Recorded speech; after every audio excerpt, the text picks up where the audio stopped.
We're going to be discussing the final experiment, the 24-hour sun in Antarctica. And we're going to be doing that with Lindsay Harris, aka The Tomb of Illumination. That's the name of his YouTube channel. And the link to his YouTube channel is pinned to the top of the chat room, and it's in the top of the video description area. Make sure y'all sub up. I'm not going to do a long intro. I'm going to go ahead and pass the mic right to Lindsay so we can get this thing started. Okay. Welcome, everybody. I sort of work better if you have questions, but so we're going to be talking about the 24-hour sun. So I just went along with what science said. There's a 24-hour sun years ago. So I went with that, and I just tried to understand it. And I believed it at the time and came to understand it and just went with it. But the funny thing is, it's only just recently in the last week or so, I found a way to describe what's happening, and it's way out there, and people just won't get it because you first have to realize that nothing is actually physical. Our realm is all of the mind, and the earth moves. It contracts and expands via the central vortex of creation. And the vortex is locked in the center Arctic. We cannot see it. That's where the actual sun is, the first state, the sun, pure plasma is unseen, and it's hidden in the Arctic center. Years ago, they called this place, you can't get in there, the place of inaccessibility. So everything is all hidden in there. And guys have seen my videos, they'll see the flat earth design, and they'll see the vortex in the center. I could probably show you here, actually. If you haven't seen my site before, we're in the flux of the earth. So when you get a lot of guys talking about how does this react with the vacuum of space, they've got to have a bit of a mind switch and realize Earth is like a magnet, and we're living in the flux. So imagine this is just a slice through the center of the flat earth, and we're looking back through it. Or think of it as something like this. One line in here, one wire is that image, and we're looking back through the vortex, the toroidal field, I should say. And locked in here, there's the magnetic field, the flux. Locked in here, magnetically locked, just like the tokamak reactor. It's the same sort of thing. And this feeds over into the pure plasma. So there's magnetic induction going on between the two tropics. So for people to get their heads around this, they have to understand, nothing's physical. It's all unseen. But we in this physical world, perceived physical world, we create it. So we can create, in physics, we know how all this works. I mean, individually, we do it in physics. You just got to apply it to the earth, even though the earth is non-physical. Like, we can't see the magnetic field flying around, can we? And so first they have to realize that nothing's physical. The earth does move due to this vortex, and a vortex is like just as a pump. The heart works, contracts and expands. This is a vortex that works the same way. So what you have to do is imagine it as a big balloon. And if you push a balloon in from the sides, the center moves up. And then release it, it comes back down again. And this is what's happening with this earth. The southern hemisphere, like over here, we just take one meridian. So if you're standing on the flat earth, there's the center north, there's the southern hemisphere. Everything out here is mirrored from the center, but it's a toroidal field. So everything out here, the cycles out here are inverted to what's in the center. They're inside out. So it swings around, they swing around and meet. And there's this direct point here is where you'll see the sun. The magnetic field of the southern hemisphere acts with the magnetic field in the north here, and right between there is the moving sun we see or perceive to see, one we're supposed to believe in through physics and science, in the celestial tropical gap right here. But the actual plasma sun is right back in here, right in here in the center vortex. And it's created by the magnetic induction in that, or capacitance, between the tropics. And this is the Milky Way, comes over and comes into the center here. We only see it at night. We don't see any of this during the day. That's why they say in the Bible, all the celestial bodies, the stars are all for signs. Because that's the only time we can see creation. That's why they say, look up, because it's all up there. So there's a 3D representation, basically. But at the end of the day, our entire realm just goes back to this flat plane of 2D. Just a 2D flat plane, which is the ecliptic plane, which is like, imagine just a pond, and you drop a pebble in the middle. Right where you drop the pebble is the black hole center, and the wave trickles out from there, and it gets weaker and weaker. So that's red shifting. You come back to the center here where the hole is. You've got the sun right on the horizon of the black hole. It's at the highest frequency.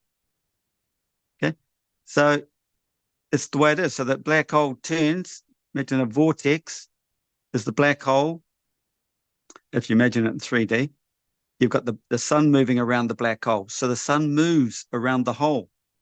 Copernicus, Galileo, and all them, they didn't know that. It's somewhere along the line in the paperwork they say the sun moves, but they've just disregarded it. And because of this moving sun, they come up with the elliptic idea that everything does ellipses, because they're telling you everything goes around the sun.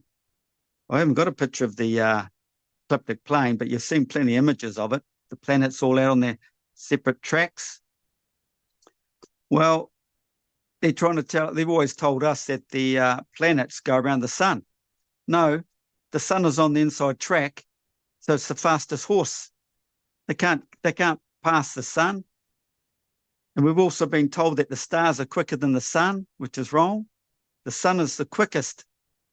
So he gets around the track 4 minutes earlier every day. And because he races ahead, the backdrop of night, the stars have to fill that 4-minute gap. So that's why the stars turn up 4 minutes earlier, because they've just filled the gap where the sun had raced ahead, finished 4 minutes earlier. You understand that? A lot of people don't, eh? But anyway, we come back over here and treat like we just take one of the wires of this conduct, this ducting here. It's basically a meridian. So that you got the center north all the way out to the south, but you've got to allow for the tropical gap between the center and the far south. But that's one meridian line. So think of that as this picture here, one meridian line, all the way from center Arctic over to the Antarctic. So center Arctic over to the Arctic all the way around. So I've got two ends here. So there's your Antarctic, there's your Antarctic, there's your Arctic, there's your Arctic, okay? So we're taking one slice from there to there, and this is how the field works. So there's your center northern hemisphere, and the south is always moving around it as a mirror. So as this turns, the center northern hemisphere, this is the magnetic field we're talking about here, not the flipping earth. The magnetic field is moving around like this, and this is what drives the sun and the stars and everything around here, right? Planets. As this turns, this is turning. But one full rotation here is one full revolution of this circle all the way around here. So it comes back to the same position. But if you work on time, because the sun is the timekeeper, the star will come back here and be 4 minutes short, because that was the original star. Now you've got 4 minutes new stars to make up that gap, because the sun had raced ahead 4 minutes. But it's all explained on my site. I've done it several times. Most people just don't get it though. But anyway, back to a slice. You can take it as this. So there's center north Arctic. and you're on a meridian direct north to south. This is the southern field. So everybody around this flat earth is on a meridian. You're still there, eh? Can you hear me? We're Cool. here. Yeah, okay. So everyone on this flat earth is on a meridian, dead north to south, no matter where he is. Can you see all this? You can see all this, say. Yeah. Anyway, I'm muted. Yeah, we can see everything.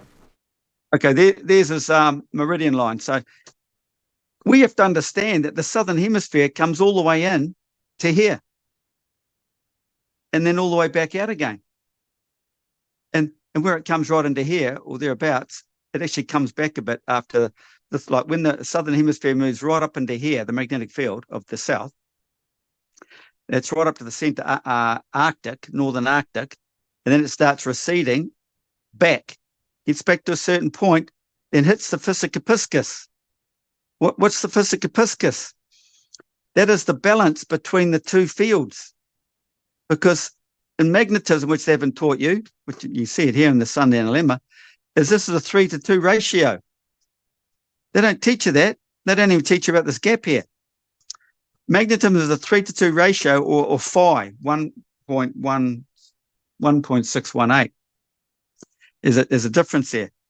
So when the southern field, the bigger field, comes up and overlays, you're basically taking that extra imbalance away, and the two fields become balanced. And this is the whole religious story. This Physicopiscus is the perfect balance of earth. And this, in religion, it's the perfect balance of man when he becomes illuminated. But that's another story. So the southern hemisphere moves all the way up there, then it comes all the way back. And the complete separation here and here is when the earth gets a phase shift, and the sun, the magnetic field, pops into the south. Now, that's hard to explain, but the only way I've seen a sample of it that can get you onto it is when Ken Wheeler was playing around with the magnets. He had one magnet down on his table, he had the ferrocell over it. I think that's how he had it. And then he was moving this other magnet around the top of it. And you could see that the eye of the magnet, the black hole, the inertial center. So as he moves it, you can sort of see it pop into the outer circumference of the magnet. You'd have to go check it out. But anyway, this is what happens. And it's all described in the ancient books. And I've just finished reading the Apocrypha, King James version of the Apocrypha, and blow me down. That's what it was telling me. I thought, I'll go back and see where I found that. And there's the page open. The page is open. And the page is, if you're interested, you go to the Apocrypha, and it's Maccabee, and it's 115. Specifically, if you go to, I'll find it. Hang on a sec.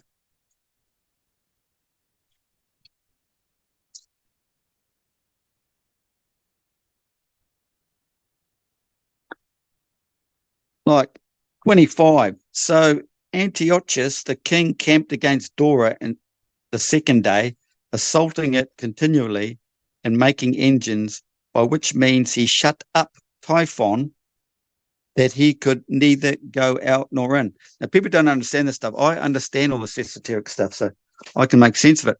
And this is the picture here. I came in here trying to figure out how to explain it to people, and started drawing the yin and the yang.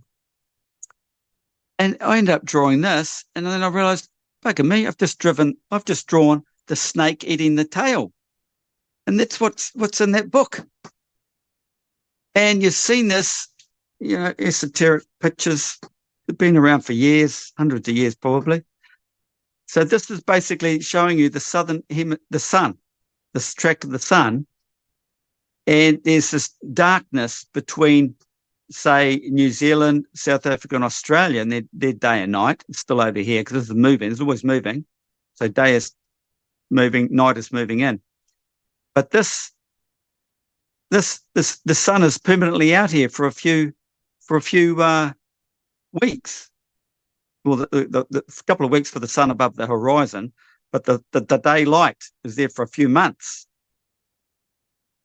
So this is complete separation. So you have to imagine it as day being one pole, night being the other.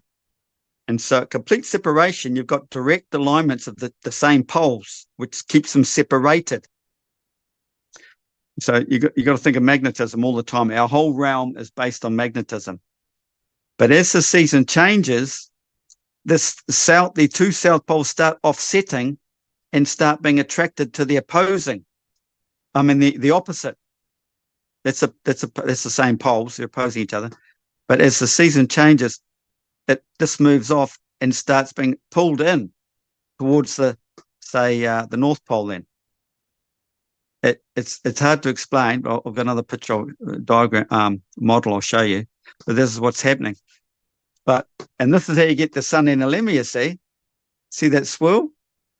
This is center Arctic, and you got that little loop at the top. There's your center north all the time. It's your south. Because the south is getting pulled out. So you're taking photos every day. The season's getting stretched out. Get around to December the 21st, then it starts getting pulled back in again. And there's your sun analemma. Okay? This is world first stuff, this. It's just trying to get people to understand it. Understand that the world is not physical.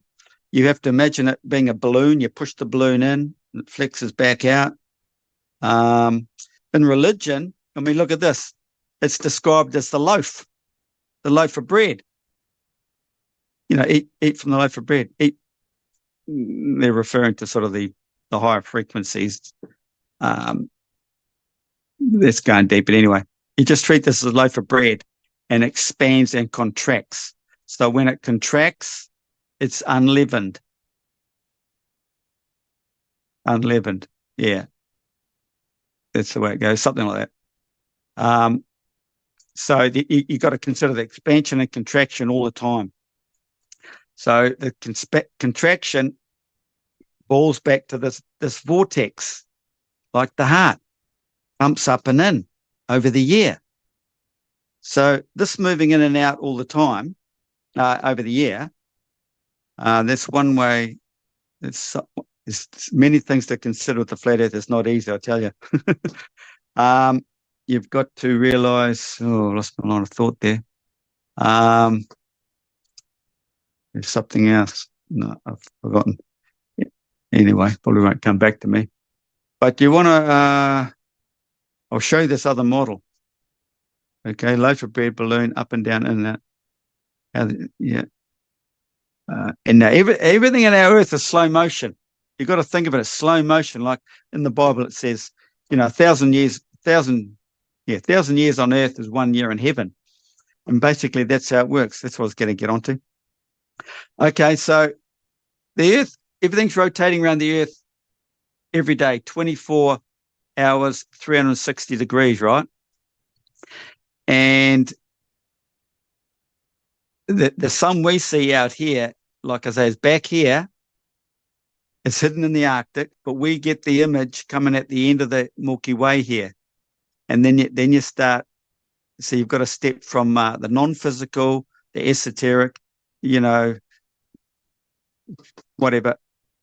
Then you've got to consider what we can understand in the 3D realm. So that's where we put our sun, because this tropical gap represents a blown up image of the black hole. And anyway, so we get the sun there. So we have to imagine the magnetic induction or capacitance is creating the sun, because the magnetic fields are coming in from both sides. The strong force and the weak force come in towards the sun. They come to the sun and feed the sun as the sun moves around the earth. So the sun is electrical. So the moving electrical changes the magnetic field, back to the forwards here, whatever, or the changing magnetic field, which is, moving the sun. You've got to understand the magnetic field comes out of the north like this, goes up here, straight down here, doesn't cross the tropics. That kills the ball straight away. That's been a lie all along. The Earth's magnetic field does not cross the tropics. Comes to Capricorn, drops to the ground. Along the ground thou shalt go, eat of the dust all of your life, up over the magnetic field, over the fields, over the beast, because this is the beast, the big hippopotamus butt. You know, the ancient Egyptians show the hippopotamus. You know, the field comes up over there, down there, up there. So you get the auroras in the Antarctic. You got the auroras in the aurora borealis in the north. So it comes down there, along there, up there, down there, along there, back up here. And it keeps recycling. And the physics is to do with the water, the subterranean water that is flowing under the earth. All life comes from this water, and it's purified from the pure plasma. It drops down here from the pure sun plasma as mist, drips into the center Arctic, goes into the Buford Gaia, which is down here. I've drawn a picture here. So imagine that as your center Arctic. The Buford Gaia is offset. It doesn't move though. It turns slowly. But the thing is, the sun is offset. The sun turns every day. I'm not sure exactly how it's working, but this must be the sinkhole that sends the water down through the earth. And it does. It goes down there. This is all written, actually, if you can find it. Builds up a kinetic energy, high pressure, and it seeks the lower pressure medium of the tropical region. And that's what draws it up through the tropics. That's why we get all the moisture through the tropics, this low pressure region. And as the water molecule is rising, it's being ionized, shredded. This is described in the Iliad, believe it or not, getting shredded into its different gaseous states. The lightning, the sprites, blasting the shit out of it, because it's your purification system, where all the crap falls into the deserts either side of the tropics. The water goes up and up till it gets to pure hydrogen, helium, to feed the plasma, and it's just turning the water back to its watery state, where it just drifts back down the Arctics as mist into here. And that's the recycling system. So you've got to think of the Milky Way as a vacuum pipe. And you've got that guy Dyson. He must have known. And it turns out he's a physicist. The vacuum pipe. And then the ionization in here, it's actually in here too, the ionized negative air, is what he's created a fan, hasn't he, that ionizes the air. So they know this model. They must do. So, and this negative ionized zone in here, low pressure, is just draws this over and draws the moisture up, or maybe the room temperature of the plasma sun is drawing it up. But there's a system coming up here and a system coming over here, and those are the two ends of the Milky Ways we see at night. The big bulgy bit here, they call Sagittarius A, is the back of the sun.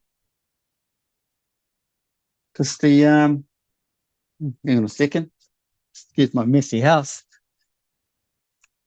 Let me just say real quick, whenever you're ready for questions and all of that, just let me know whenever you take your time. Go ahead. Yeah. Now, you got to look at it like this, because the Aborigines have the Dreamtime stories about creation, and this is all about creation, because it is creation. Everything starts from in here. And they have the boomerang, and that's the shape of it. And in the Iliad, he described it. It's described as the kneecap. So the sun is pointing, that's your daylight's pointing this way, and this turns around just imagine a cup with swirling water. It's a vortex. And this is the pipeline. You can call it the umbilical cord too, because it's to the created realm over to the mother, the creator. This is how it works. Your sun's poking out here. That's your 24-hour day as that turns. and the sun, and there's the sun we see, or we're supposed to, but we actually see our own individual suns way down here on our own personal arcs of horizon due to the concavity of this whole field, the system. It's all projecting everything back in holographic projections. What's the word? Not holographic, parabolic projections. That goes a bit deep, a bit tricky to explain, but we all get our own image of the sun. Anyway, as this is turning, it's driving the sun around this tropical gap. That's your 24-hour day. But you've got to realize this whole earthly system, it's all non-physical. It comes from creation, and it's perpendicular to our realm. So it's all horizontal or lateral, but we see things vertically. So it appears to come over our horizon. And that's why it's called a horizon. Nothing exists outside of your horizon till you move your horizon. So things come around the earth, come up and over your horizon, and then carry on. It's just the way we perceive everything. And even physics, they know that you've got to imagine that man is looking out from the center of the universe, and he is. He's within his nice 180-degree, take a protractor, dome, whatever, and that's his perspective all around him. So you can say there it is. There's the earthly system, and then you put man in the middle there, and that's his arc of horizon. He's always standing zenith to this arc, and as he moves, the arc moves with him. That's described in the Bible. But all the celestial bodies are right here, 3 miles out, if you consider ground level, 3 miles out. And, if you rise up, then your horizon rises and expands.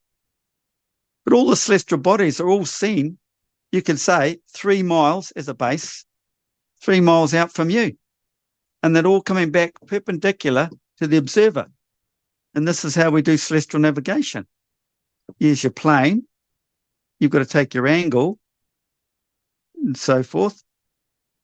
I think we've been over that enough times, celestial navigation. You've got to have a flat earth. They've just reverse engineered everything and made everything really complicated. But it's the guts of it there. But I'll show you this other model I've got.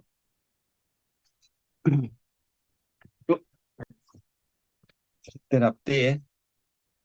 This is the model one of my Patreons in New Zealand made for us.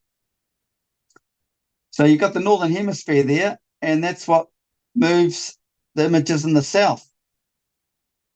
But you've got to imagine these here are infinite.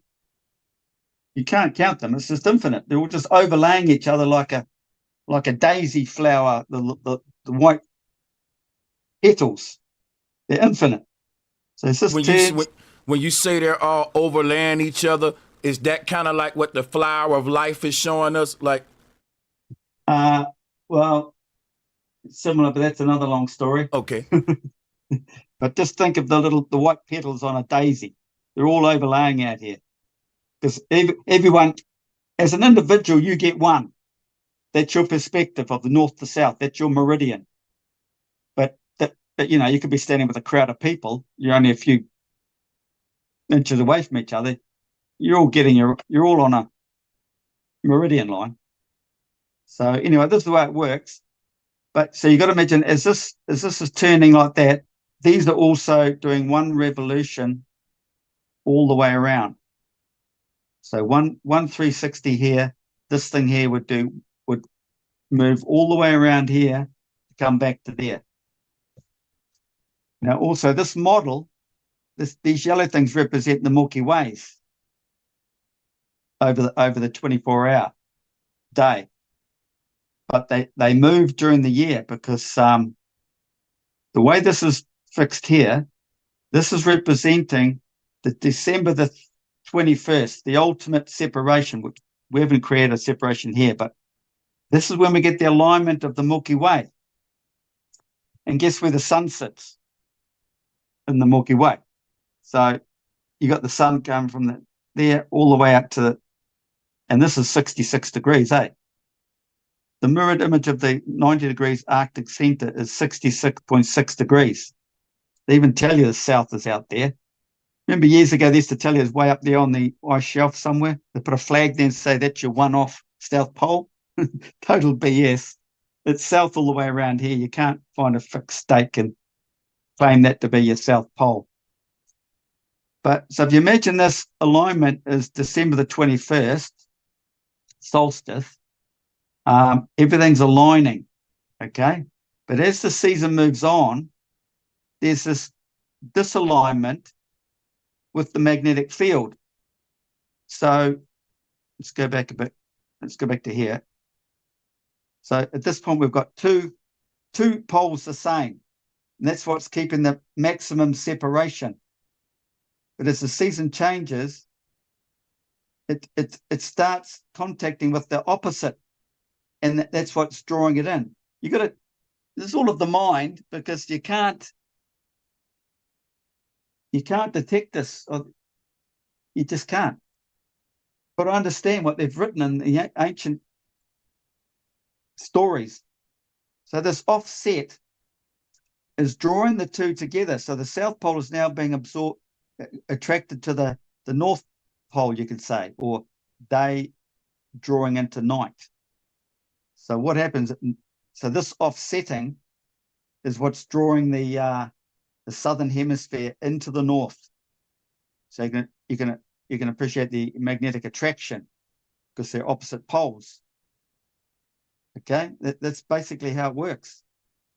That's how you get your sun and lemma coming in, going out. But understanding it's the northern hemisphere that works everything. Everything out here is a parabolic mirrored projection. And then we go back to the Gleason map.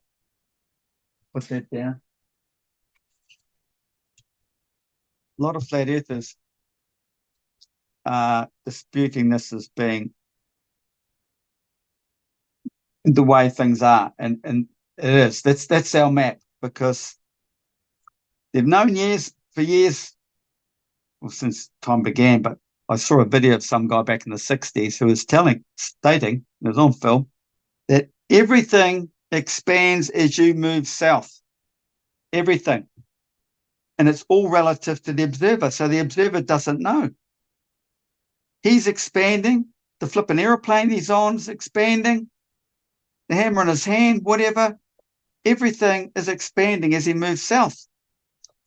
So his distance, and you check it out when you're flying an aeroplane, distance from there to there is equal to the distance to there in time. Time over distance is the same. Okay, you understand that? And then, so there's the first clue that nothing is physical. We're all like images in a pixelated screen, like watching a TV. You know, you're in the TV. It's not real. You look to the side of the TV, nothing's going on. It has to be in the TV. You're in the TV. We're in the magnetic flux. You can't leave it. So understanding that everything is relative to the observer. So you're becoming a giant. In those days were giants, it says in the Bible. No one understands that. I do. Giants, midgets, giants, midgets. And then so understanding that, then you go into the, over to the Mercator map. You see that? Is there enough light? Anyway. And you find everything is parallel, see? All the arcs of longitude are all parallel, no matter where you go. Because to man, it's all relative to him, so everything is equal. So here's a good depiction of the world. And when you refer back to the Gleason map, you've got to work on the arcs of longitude. That's why all the continents are so stretched out, but they're all relative to the arcs of longitude, 15 degrees or whatever. This big drawing's in 10 degrees arcs. Is it Gleason 15 or 10? I can't remember. But anyway, that's the way it is. So people have to get their head around that they're all models that need to be referred to. The Mercator, the Gleason, this is the way the field works. Look, you got your flipping. The magnetic field lines of Earth curve like this. Well, I haven't got that on my mind now, but I figured out why. Oh, because they curve. That gets a bit tricky though, due to the fact that this north and south are offsetting, pulling away. So if you just circle here, it's a bit deep, a bit hard. Anyway, because they're offset, it's pulling the field around, and it's just part of the toroidal field, the way it works. So see all these continents are all stretched, but they're all relative to the correct arcs of longitude. So you got 1, 2, 3, 4, 5. What is this? That's South America. 5. You come over here. 1, 2, 3, 4, 5. Yeah, there must be all 10 degrees. That's how it works, man. Yeah, okay. Well, that's all I've got on the top of my head. So if you want to ask some questions. Okay, for sure. There are some couple of concepts that I've seen before in the past regarding the 24-hour sun, flat Earth. I've also seen like a lot of flat earthers try to explain the phenomena on different models. And, you know, the point is there are models that can explain it, that can give an explanation, and it can be a valid working model. And what I was going to say, Lindsay, is that both models seem to be able to explain it. The globe model can explain it on theirs. The flat earth model can explain it on theirs. So then I think that the final experiment was kind of flawed because it was never a debate about it not being a 24-hour sun on flat earth. It should have been, how do you explain it on flat earth, which would have led to a battle of the models. But they turned it into a situation where they making it like one group is actually denying the 24-hour sun. Therefore, if we just show it, then that silences them. That nips that in the bud. But I think they spend too much time on querying why or how it can happen with a flat Earth and not questioning how it can work on a globe. How the hell can you get a sun out there at 93 million miles in La La Land, but rotating around the bottom of the Arctic? I mean, there's only a 23-degree tilt on the ball, not a 90, but the sun's going like that, and have the sun still up in the northern hemisphere. It can't happen. It's BS. And it's very hard for the flat earthers to try and describe what's happened here, how the field works like this. The snake has always represented the magnetic field, and in science they know, and they've even told you that the sun follows the magnetic field. So that the flexing of the ecliptic plane governs the magnetic field. So if this flexes down and out, then the sun comes down in the what they call our ecliptic plane. So think about it. How can you have ecliptic plane on a flat Earth? On a ball? Where's the plane? No, the plane is there. The ecliptic plane of creation, and that flexes down, goes back up to equilibrium, then starts flexing up. There's the vortex, the motion of the vortex, up and down. And they're pushing the balloon in, letting it out, pushing the balloon in, it's going to force it up. And this is where the pyramids come into it, the Great Pyramid. That's what that's all about. The daily cycle of the sun winding back up to the center north, coming back down again. And I've showed my, a lot of this secret stuff's or untold stuff's all on my Patreon. And I've gone over the fact this is getting deep, hey? The Sun Pyramid at Teotihuacan, that's the way you pronounce it, Mexico, there's a shaded line. About a third the way down from the top is a shaded line. That is representing this spot here. That's when the Earth finds, or the Physica Piscis actually, where the Earth finds balance. And that's all about the the tree of life and all that. A lot of flat earthers and truthers out there and spiritual people always thought the tree of life was in the center Arctic. No, it's a spiritual thing where the earth finds equilibrium, the overlay where it finds equilibrium. In ancient books, it describes it as where the pigeons rest and the sparrows rest. It's all about rest, earth at rest. And this goes into a spiritual thing with man too. So when you start to understand the magnetism and what's happening, I mean, you're going to have to follow Ken Wheeler if you want to understand magnetism.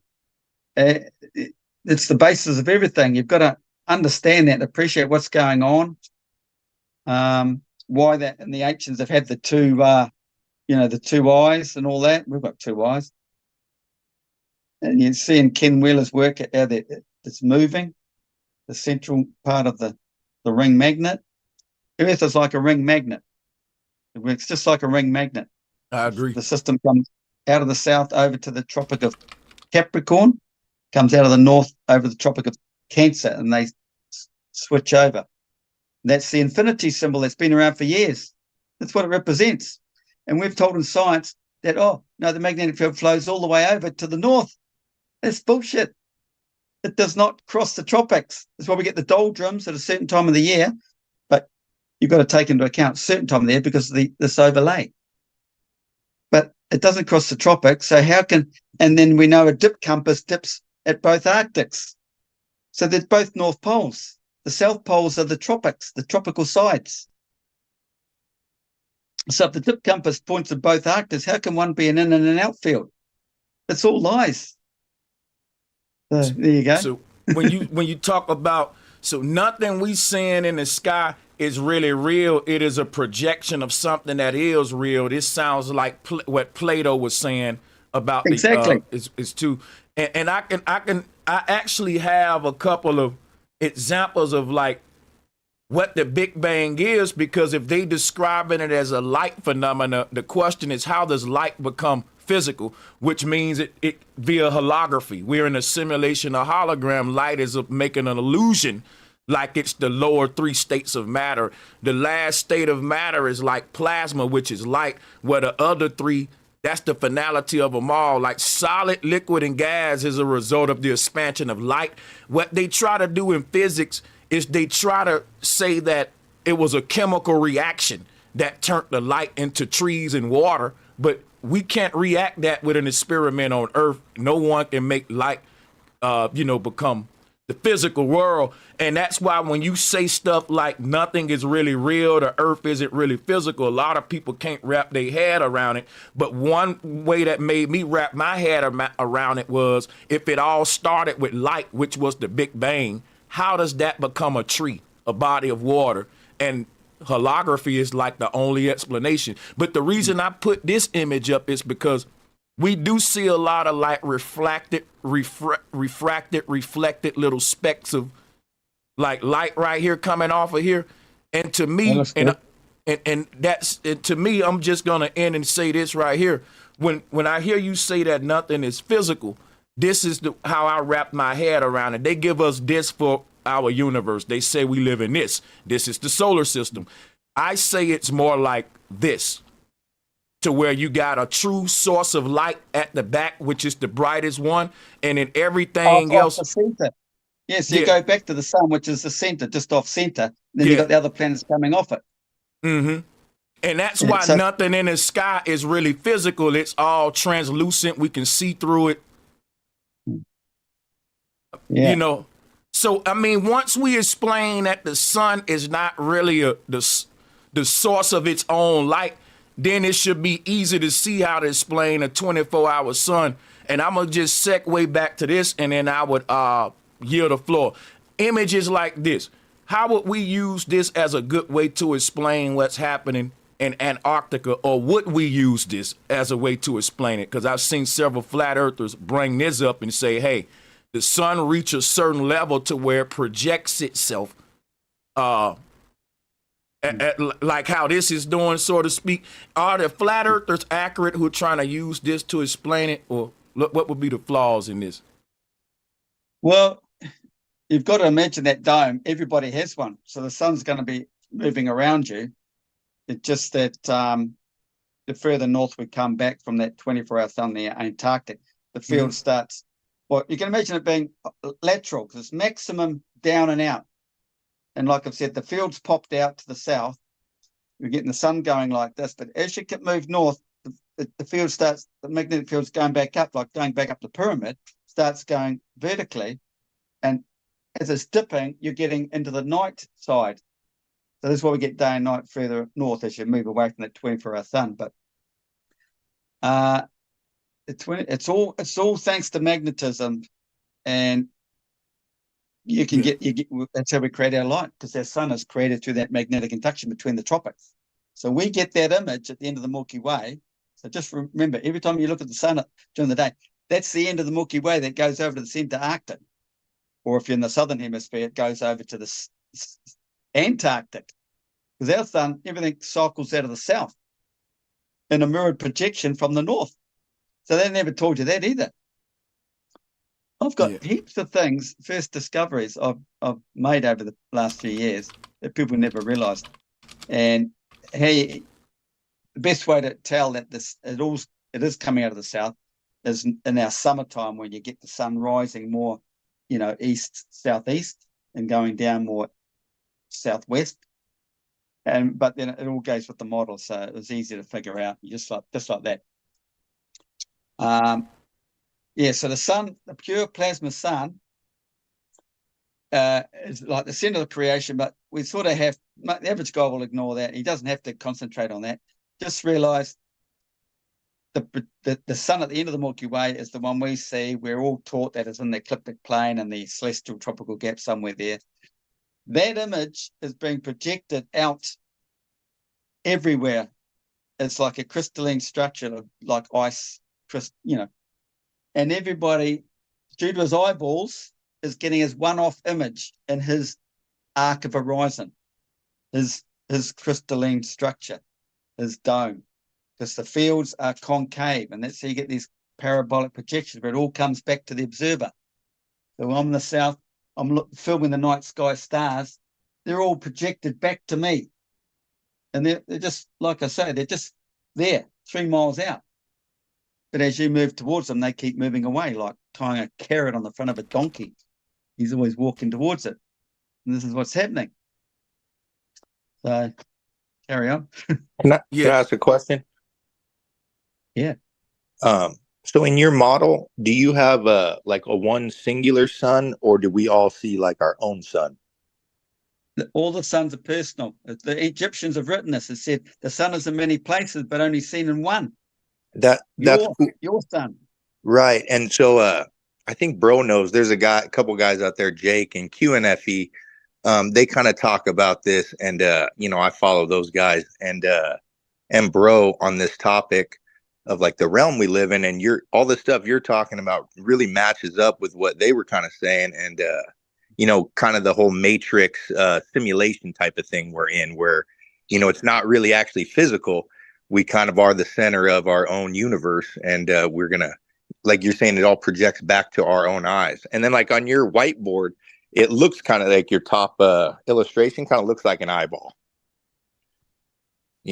Looks like 2 eyeballs up there at the top. Oh yeah. You got the, like when you draw the plane image, you've got your pupil, right? The iris, and then the whites. It's the same thing, because like the Egyptians show, the eye of Ra, like we come from a thought. The whole concept of existence is from a thought, and and we're seeing it through our eyes. Our whole realm is a conscious state. I'm going to fall back. I appreciate what you're teaching. I'm following along. I like it. So I'll mute up. Okay. So if you got the center, the real plasma sun in the center here, projected into our tropical gap, it's going to reflect off this concave field back to you, because the water creates the crystalline structure. So if you're going to make a model, which would be worth millions of dollars if you did actually do it, I want to do it, but I didn't want to spend. It's kind of like the toroidal field, and like the apple and everything. Yeah. Yeah. Are you familiar with SunCalc? The website SunCalc that says the sun angles that come up and down each day. No, I've heard of it, but I don't follow along with But it. that's one of the things that some of these guys who say there's not just one circling sun use as, observable data, people in different Yeah. parts of the world saying, hey, the sun's coming up at this angle based off a compass. And it backs up what you're saying, that the angles that you would see on, say, the equinox, there couldn't be one circling sun, because they're all going to see it come up from 270 or come up from 90 and 270 or whatever it is. And so anyway, that's why you can never determine the distance or anything, because it depends on where you are on Earth, where you're looking from, different angles, Yeah, man, I like where you're at with it. You're bringing the science to all these theories, If you go into celestial navigation, you're only observing what's 3 miles out from you. I mean, at night it might stretch, I don't know, but Right. you're only getting what's coming down on your dome. So what do you think it's a weird thing. What do you think the firmament is when it, how the firmament's constantly referred to in this whole topic of flat Earth? There's nothing firm. It's all gaseous, it's inert gaseous layers. Mm-hmm. And you've got to realize it all comes from the Earth as a magnet. So the flux is going to be more pressure at the Earth, sea level, and reduce. Mm-hmm. That's what it's doing. Anything outside the flux is no concern of ours. This doesn't exist. There's nothing out there. You can't. We can't get out of the flux. Do you think that is the reason why things were bigger in the past? Because maybe the thing we're in was more expanded, therefore things were able to be bigger. I've thought about that, but it's hard to imagine it. But it could be a lot of things involved with that. But what do you think the salt water of the oceans has to do with your model? Don't they play like a role in magnetism and all that? The fact that they're salty? Oh no, that plays within the electrical system. Okay. And the sun's created, and it's going deep into stuff that I don't really know too much about. But probably plays a role somehow in the realm. The fact that there's so much salt water. Yeah, it purifies it's the basic way to think of it, but it probably stops us all from. It has something to do with the pixels in this water system anyway. It sends up the moisture, keeps the moisture up in the atmosphere. Mm-hmm. So at the beginning, like in Genesis, everything was created when the light came out. So it heated up the sea water, and all the moisture rose and created the atmospheric moisture. I mean, if you got rid of the sun, everything just sink back to the ocean, everything would flood. So we come from the primordial deep, probably, in this story. But when you think of the religious story, there's two ways to go with it, like the non-physical and the 2D and the 3D. Sure. The 3D we imagine all the time. So just imagine all that water, all that moisture falling back to Earth, you get the flood. Yeah, waters below, waters above, from like the Bible. Well, that's another thing I just put in the video. The waters above and waters below, like the firmament they talk about, they've broken it down from Hebrew. Yeah, right. It's from the word rakia. Yeah. And rakia, like they can say it's firm, but they're referring to the Milky Way, because our whole existence goes back to religion. Mm-hmm. And religion is physics. And it's about creation going back to the core, and the core is the Milky Way. And the Milky Way is the firm set of stars that move around the Earth, which is involved with all man's spiritual enlightenment and everything, because that's where the sun sits and everything. Sun's tucked into the Milky Way, like a straw and like a egg in a nest. And they describe it as Jesus in the manger. Was it a straw? Because I've shown you how the straw moves around. It moves around the perimeter of the cup, horizon of the cup. Right. It spins around like a straw. Why do they call that a straw? Because the Milky Way represents a straw. Jesus was born in the hay barn that has straw. Yeah, Milky Way, like in his religious story, it's born in a manger. And what's a manger? A long trough. What's the long trough? It's up there in the water, the Milky Way. Mm-hmm. So the Rakia, the firmament, is the set of stars, is the Milky Way. And what happens is it comes over from the top of the celestial gap, where the water's been purified all the way up. So it starts at the top there. So that's the waters above, because above the waters is now in the gaseous state up top there, goes over to the Arctic. I'll try and show you here. It starts up here and goes over to here to the plasma sun, and this one comes off the water. So this the water's below and the water's above. That's the way it's got to be. All these here are just separate layers, inert gases, till they all get blown into here to get purified to send over to here. But there's no firmament. This is the firm set of stars. We are in the magnetic flux of the Earth. We can't. So do you think it's get out. possible to go past that, or is it a barrier? No way, because it's like you can't get out of the if you're an actor Right. inside the TV screen, you can't get out. The Sure. same thing. Gotcha. We're just creatures, like Walter Russell said, we're creatures of the light, and we are. We're pixelated images in the light, and you can consider the pixels as bubbles of water or something, but we're just light beings in the moisture. So in regards to that final experiment and the guys going down there saying, if we see a circling sun, that disproves that water's level and it's a stationary, realm, or at least seems to be, that it has nothing to do with that. With what you're describing, you could easily have a sun that circles you for 24 hours and the water's still flat and we're still within this realm that's not, what NASA gave us in the mainstream, right? Yeah. You would agree with that, yeah? I don't know where that came from. No, yeah. Well, because the title of the live stream is like in regards to that experiment with some of those guys down there.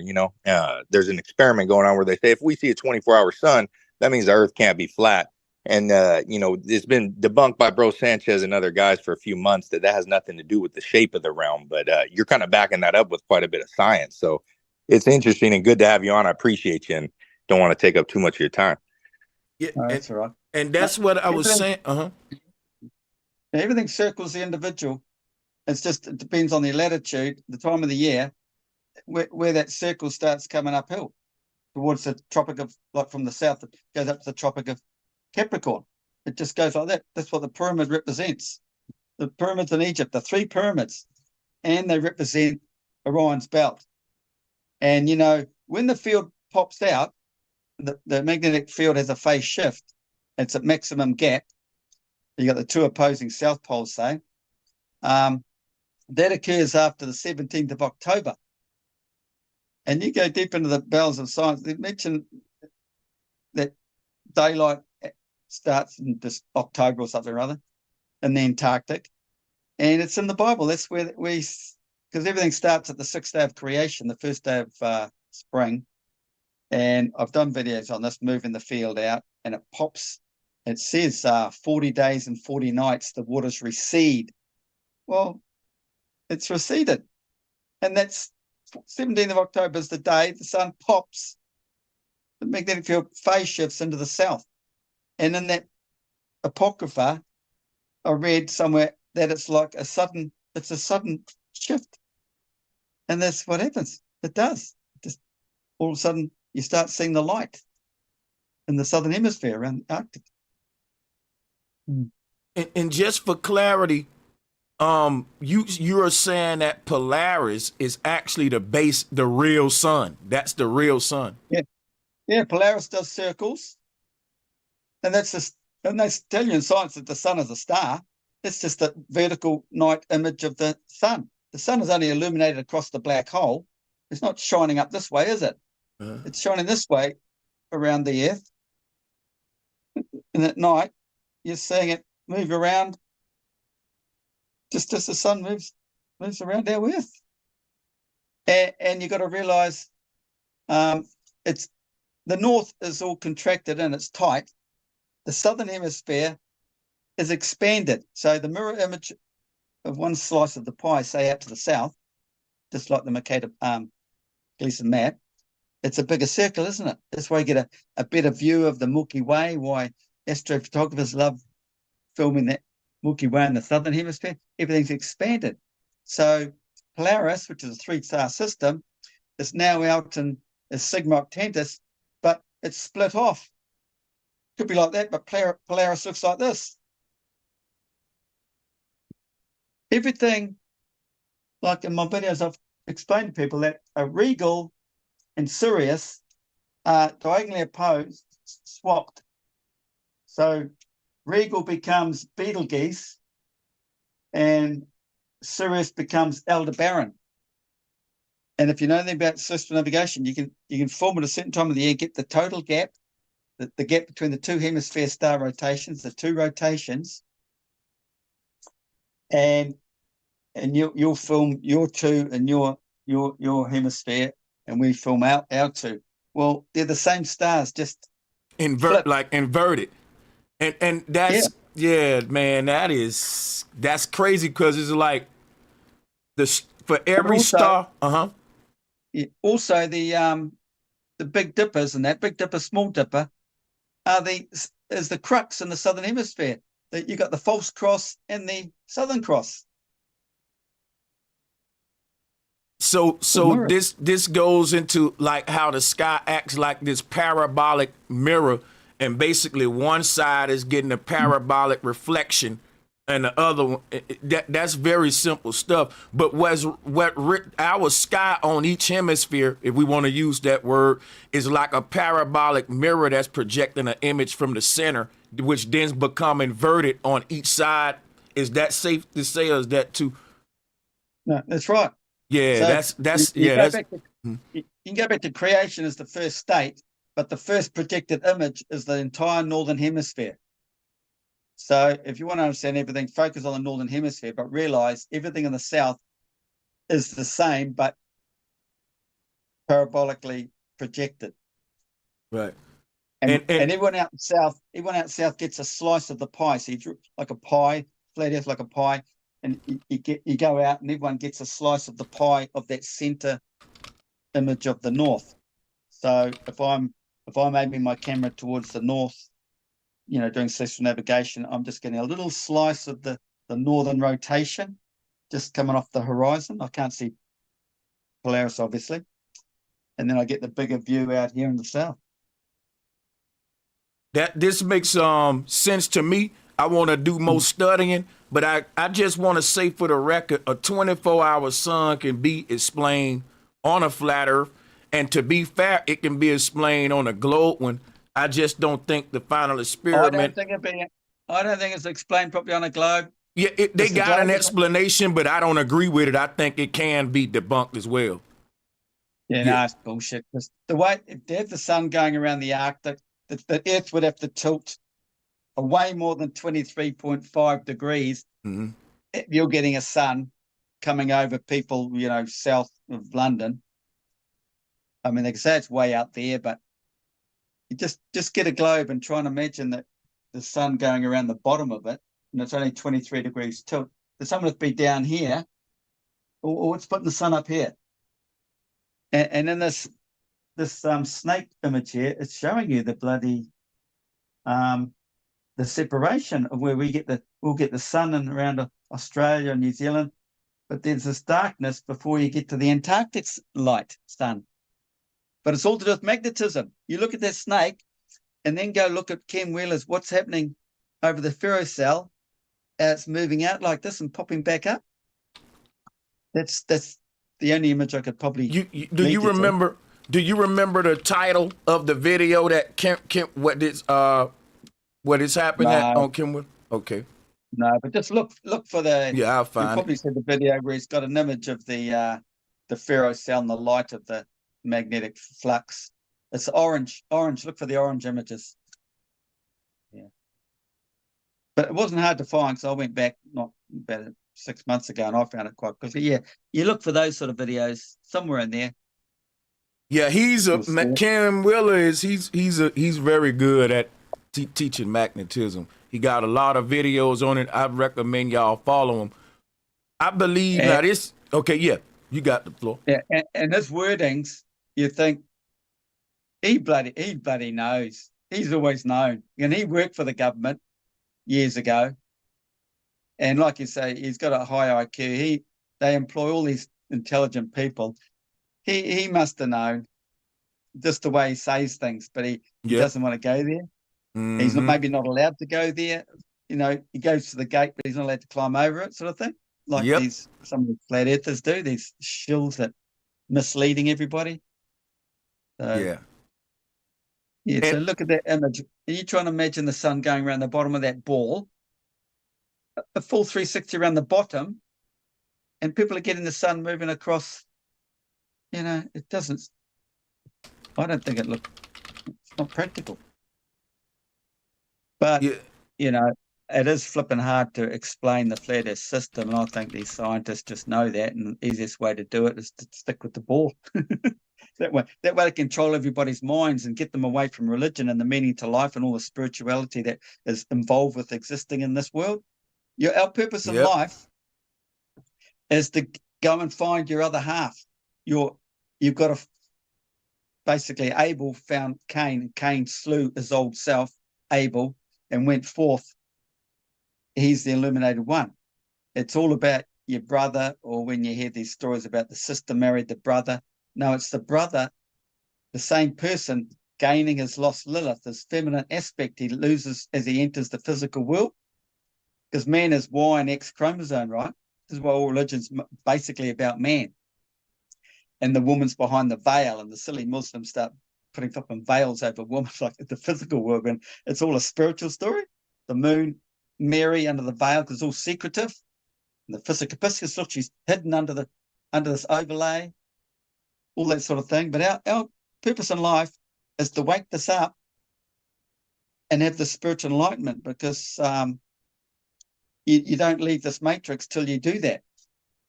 We're all trapped, born into darkness, trapped in this lower state of consciousness where you can't see far. You think you're intelligent, but you know squat, until you wake it up, and then you become godlike, and you will leave this realm. There's no reincarnation coming back to do it again and again and again and again till you wake up. You have choices after that. Whether you stay as humans, I don't think you do. You can go through the whole animal kingdom, I reckon, because all energy is the same, isn't it? It's all of atoms, molecules, and they all go into that one vortex recycling system. So I don't know. So you've got to connect with your spiritual side, and all that's hidden in religion. But religious, going to church, they're not teaching you that. They're not telling you the truth, what the actual story is really involving, And I give all this out to my Patreons. So I want to ask you a question. I think I heard you say that, we don't live on a circle or a disc, and I would agree. It's more like we're inside of a donut type deal.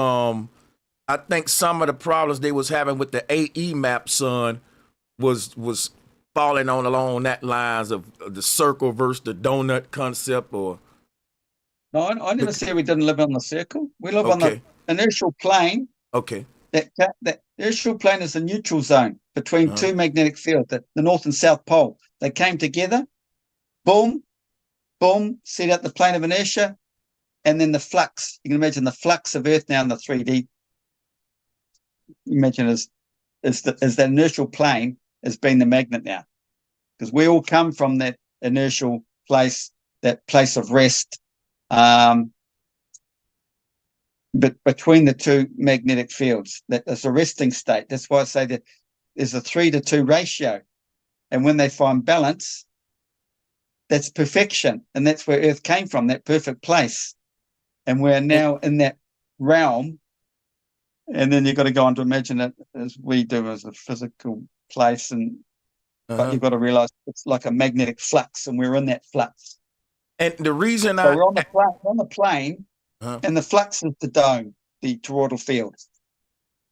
The reason I asked that, and I'm gonna sum this up, and I'm gonna start wrapping it up with you, is because, like, on the glass dome model with the AE map beneath it, there is like no North Pole or nothing. So everything is physical inside this glass model. The sun we see under there is the real sun. That's the real moon, the real stars. But once we introduce this torus field with the North Pole in the middle, we're saying nothing in our sky is real, and it's all being projected from this inner vortex outward, just like this torus field is showing us right here. And I was just thinking maybe that was kind of the problem with why you can't explain it on that model, because it's just a lot of little things missing from it. And I don't know if that's on purpose or what, you know. No, you see, it all comes out of the hyperboloid center, and and creates this inversion. We're all expressed out of the center.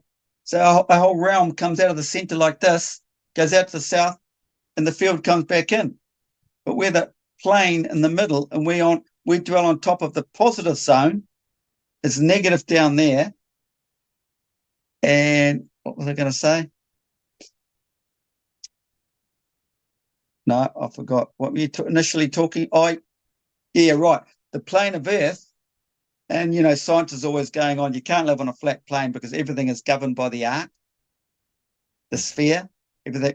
And we're a print of the sky, as above, so below. And how do you get this flat plane fitting inside this big arc? Well, it's because of the toroidal field, the magnetic fields of Earth. So you just come down and you draw the curving magnetic fields on the plane of Earth, because that's how everything works. You follow a compass setting, you're going to follow that curve. Only through laser gyros now, you can set them for your destiny and go direct without doing the magnetic curve travel. But everything is this curve, but due to the magnetic field of Earth, the toroidal field. So, this dome can fit on the Earth if you take the curves into consideration. So, but there's no curve between the tropics because there's no magnetic field crossing the tropics. It's a direct line. That's the only place on Earth where you get a direct compass setting from south to north. But everywhere else, you're going to be following this big curved magnetic track. They don't teach you that. And what about the boys? I kept telling them before they left, take a northern hemisphere compass with you and see what happens once you cross the tropics. And no one's got back to me about that, because that should flip. And then the north becomes Antarctica, because they're both north poles. And the south poles are either side of the tropics. So you imagine if you're in the northern hemisphere, there's your north in the center, there's your south, Capricorn. You go into Cancer. Enter the Arctic center's north. Cancer, there's your southern hemisphere, your south on the compass. But as soon as you cross the tropics, Capricorn becomes the south, Antarctic becomes the north. What if you're at the equator? If you're at the equator, well, you'd probably point towards the stronger force, because the stronger force, the center north is compact, the stronger force. So you still get your north and south within the tropics, I think. So should there be a spot where the compass kind of goes haywire, where you're evenly pulled? Well, I haven't tested it, but in the tropics, I'm thinking maybe once you cross over the equator, it might start turning. I'm not sure. But certainly when you get past Capricorn in an aeroplane, the compass should go the other way. Now, I'm in the south, and I went to Egypt with my compass, my dive compass. And I'm standing there looking at everything, looking at the entryway to the Great Pyramid of Khufu. And Khufu. And the Egyptologist is saying, this is the south side, or whatever he said. And also, oh God, the compass here. And I'm going, what the hell is he talking about? Look at the freaking compass here. It's stupid me. Well, I was really sick because I had really bad arthritis on Osdrape just to get there. And it wasn't until I got home a month or two later I realized, oh, yeah, idiot, I ate the freaking southern hemisphere compass. Of course, it was all backwards. But like I say, I was sick and on drugs, so I can't 100% confirm I knew what I was doing there. But yeah, that's the way it is. That's why they make several compasses. There's one for the northern hemisphere, one for the southern hemisphere. And if you just take a northern hemisphere one, it'll spin around and start pointing to Antarctica as the north. So that's why I wanted them to take their northern compass down there and follow what that's doing all the way, because you get more of an understanding of what's happening when things start spinning and changing. I got a question for you, and I don't know if you can see my screen share or not, but let me see if I can share it with you. I try to explain the way the sky work with this example, and I want you to critique it for me, if you will. So when we show this time lapse footage of like what the sky is doing, we like to refer to this. I know I've used this a lot to show how the sky works. And I was trying to compare this to like a disco ball. Like that disco ball is Polaris, but the reflection, the two-dimensional reflection that we see on a wall, that's like the sky. It ain't real. It's reflecting from this real disco ball would be like the Polaris in the middle. And as it spin, this two-dimensional reflection that we call the sky, which ain't none of that really, is like being reflected from one source. Is this a good way, or is there's like more to this that can enhance this idea of how would you critique that? That circular image is directly above the central vortex of creation, the center north. It comes out of the center Arctic, and the vortex spreads out to the equator or Tropic of Cancer. So everything down in here is being projected straight up, and you're saying they're all circumpolar in the north, but the south they're not, because the whole system's turning right round the whole flat earth system as the center north turns. So they are circumpolar. They don't go anywhere. They just stay there, fixed, magnetically locked in the center Arctic. They just do circles, but they do change a little bit over the season because the southern rotation has moved into overlay. It's a star overlay. And that's mentioned in the ancient Egyptian tomb of Seti I. They talk about the overlay. You know those hieroglyphs where you see the helicopter and the boat and all that? You've seen that online? Well, that's come about from the overlay. They're giving you a hint. They're telling you there's an overlay. And this is how, when the south comes in, this is how you get your changing constellations. And then it goes back out. That's what's happening. Now, the southern stars, when you're doing time-lapse photography, star trail, you're seeing, you'll get the northern rotation just going around. You could follow those stars to a circle if you're close to Polaris in the right time of the year, or at December 21st, you get more of them doing circumpolar circles. But if you're filming the southern hemisphere, all the stars are coming in from the east, passing your arc of horizon and moving out to the west. So those stars you're seeing in that circle are only a circle based on the circle mirrored projection of the circle in the north. Yeah. But those stars don't stay in the circle. They're coming in and going out all the time. But it looks like they're going around. But that's only part because it's maybe going up and over your arc of horizon before they move out. And the only way to know that is to put it on time lapse, where you track or a time track star tracker, and you're seeing the stars just move all the way across to your west and disappear. Yeah. And that's just what the Taurus field does. You can't describe that on a ball Earth. How can you have one half stars going like this and the other half drifting around here? It's rubbish. Everybody's getting two rotations because he's on one meridian, getting a projected image in his slice of the pie, north to south. That's going around, this is going around like that. But really, this one here, the south is going all the way around like this as I'm turning. Like if I'm north, it's just, one revolution all the way around. Mirrored, but inverted, like inside out. Most definitely.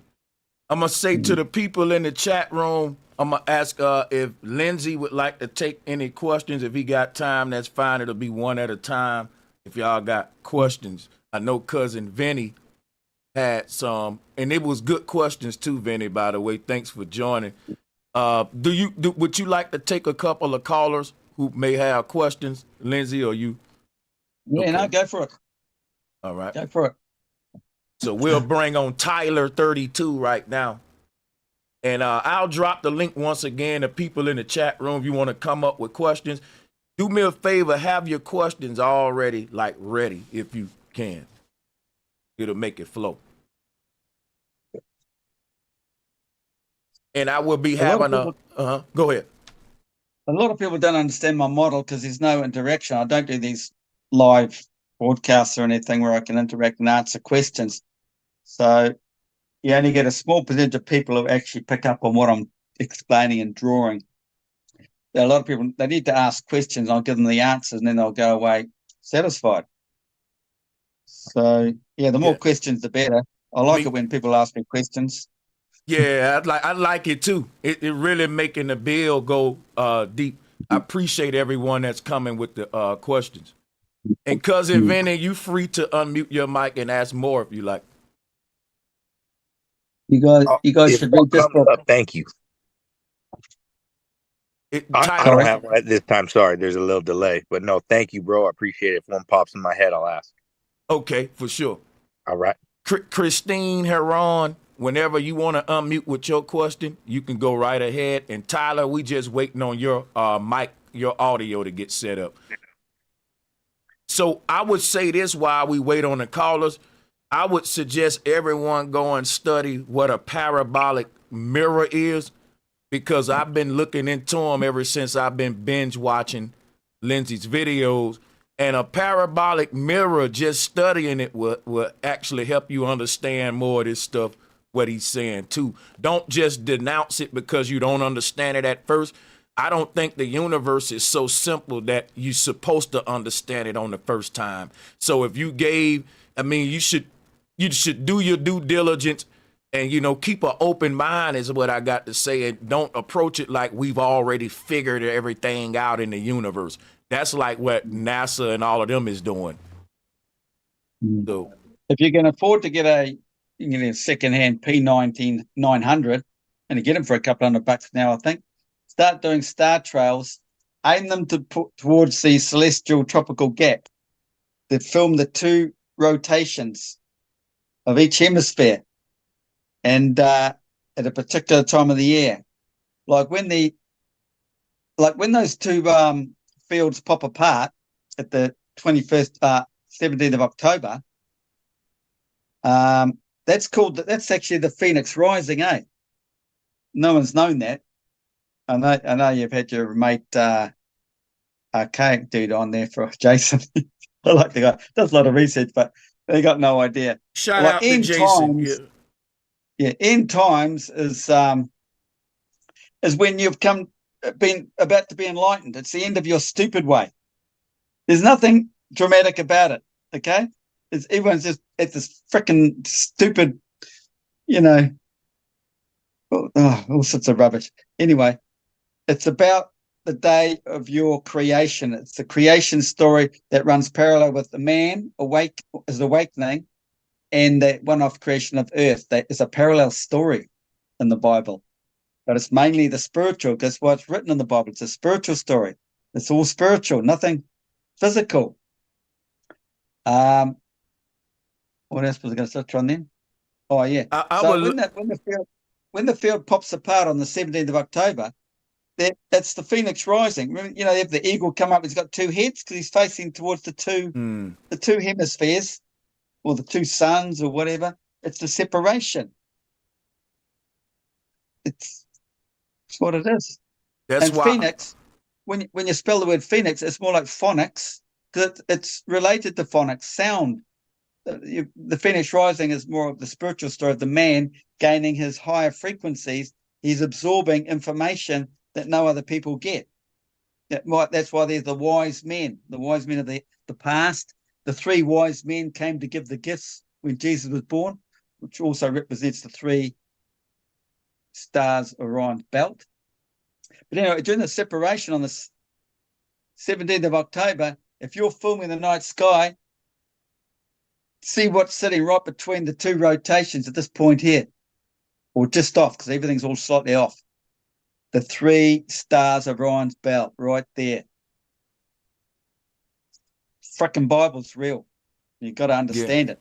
And it's and the Bible, people that read the Bible for the surface, literal taking of it, they never see the science and the deep wisdom of the universe and all that, because they don't know how to decipher it or whatever.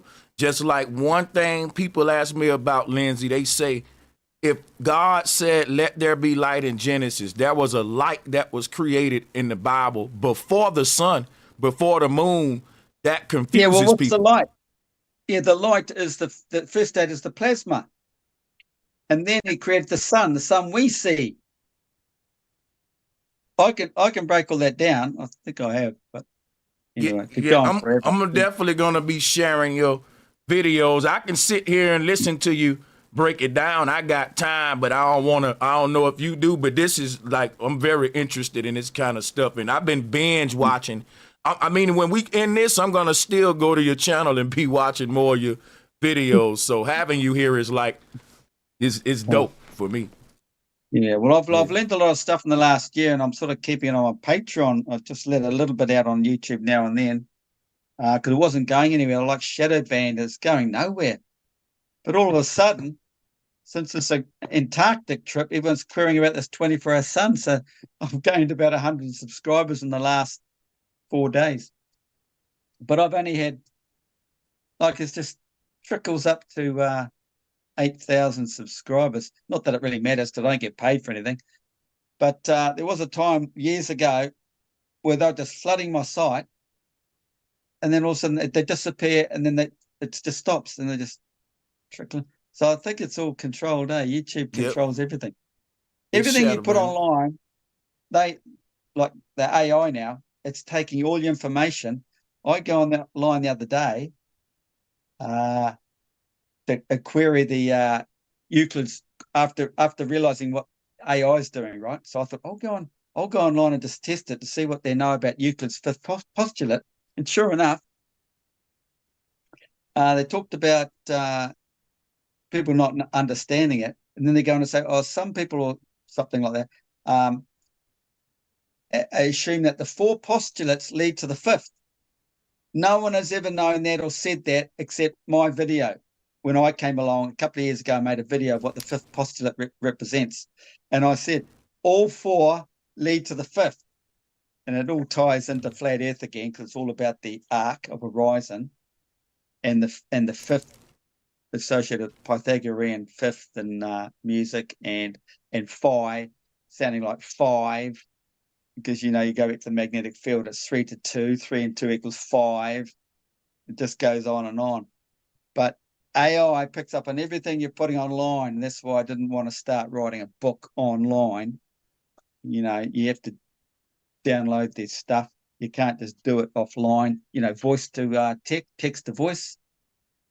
So you got to bear that in mind. Anything it's going to be plagiarized out there somewhere. And there's something else too that no one knew about, and they talked about it. Hey, thanks to me. But anyway, carry on.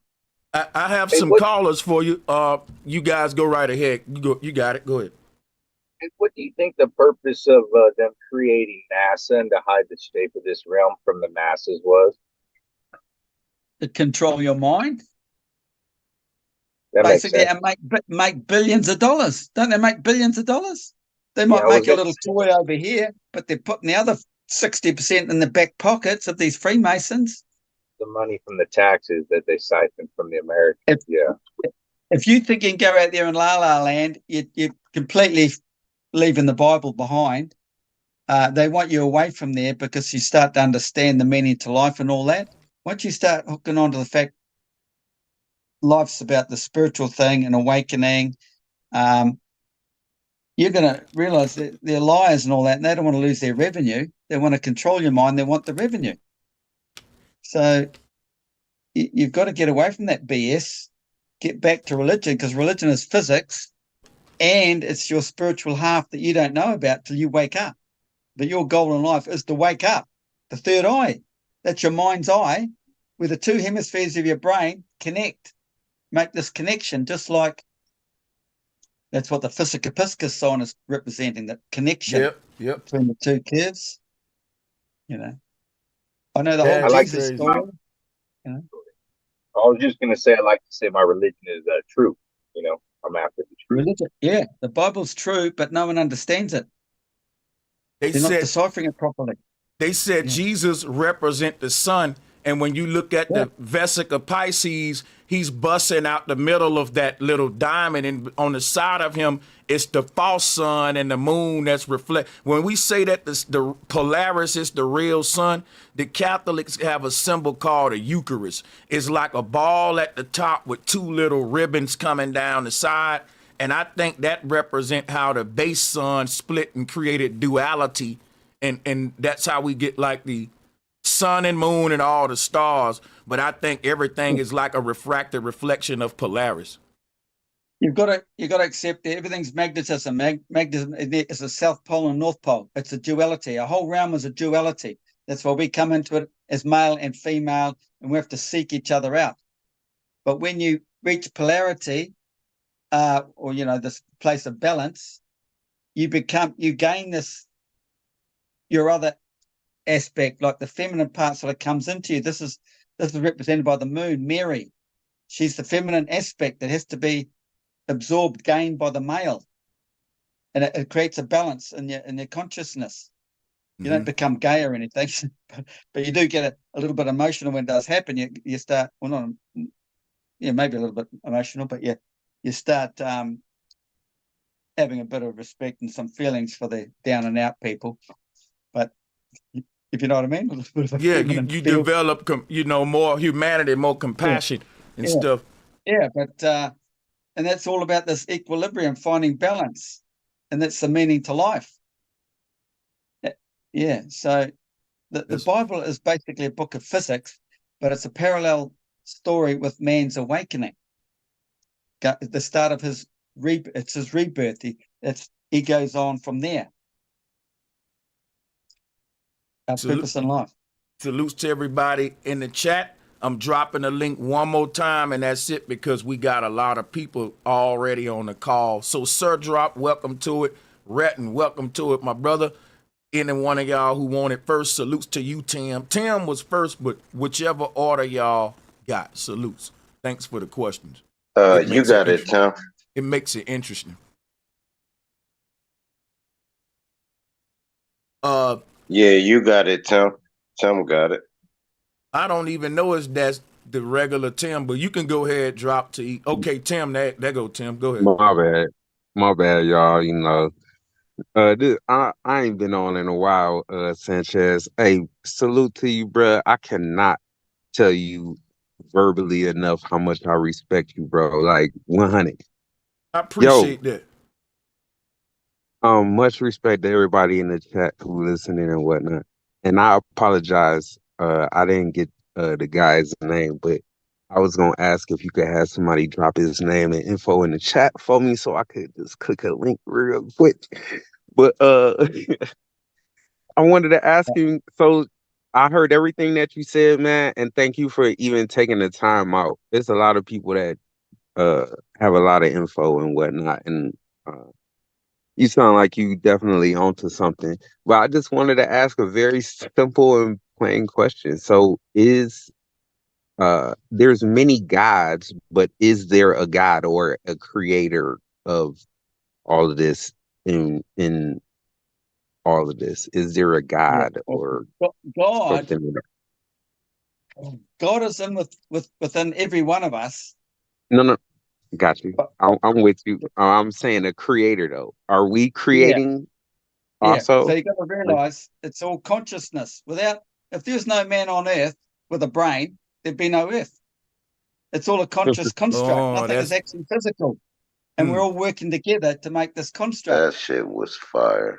Yeah, see, that was fire. Sanchez said that some years ago. Yeah, but because that's what that whole saying is. If ain't no tree, if a tree fall like in the forest and don't nobody hear it, like that saying. That's where that come from. Yeah. That's been part of. Yeah, go ahead. This is interesting. I was thinking like when they gave us the concept of God, that was the big lie, right? God is not something that got 10 fingers, 2 feet, 2 eyes. That's not God. God is everything that grow and die that don't have to be plugged up. That's what God is. God is everything that's alive. Let me ask you a question, Drop. Real quick though. about this My bad. final experiment in 24-hour sun. When Lindsay went in earlier on the board, because him and his board has really been a blessing to my life, man. And what do y'all think about these concepts? Because I ain't gonna lie to you, I've just been exposed to Lindsay with the 24 hour. I never knew the importance of trying to prove the 24-hour sun because I said we can debunk curvature. What's the point? But now I'm seeing how interesting it is. Just it's deeper than a 24-hour sun, even though we can prove that on the flat earth. It's just so deeper than what I thought when I listened to Lindsay. Go ahead, Lindsay, you can, yeah. You look at this picture here. What does it look like? It looks like a brain. That's the almanac's helmet. They're telling us then. Mm. It's your left and right hemisphere. Wow, And Magneto wear that helmet. well, that's what God is. It's energy. It's a brain. We're in this brain of all this energy, infinite intelligence. All the answers are out there. Nothing's new under the sun. You have to eat of it, eat of this bread to absorb it. And this is the whole spiritual story of waking up the human brain, making this connection, bang, bringing them together. You know, you see this sort of thing in the ancient, the natives in South America, or the native Indians have this sort of pattern. They knew all this sort of stuff. And the Maoris in New Zealand, I've got lots I can break down their myths and legends. But it's all energy, and this is what the Anunnaki story is. Where's my cat? Flip. Don't remember my good pen. You know, the Anunnaki creation. That's an early creation story. Well, they come down. They want to mine for gold, and some other guy in South America came up with this too. Mining for gold is your mind. And the gold is always represented by the sun, and the silver is the moon. Mining for gold. They're mining for you to wake up. That's why they want you to go forth and multiply so you can create another mind that will hopefully wake up and save the sun.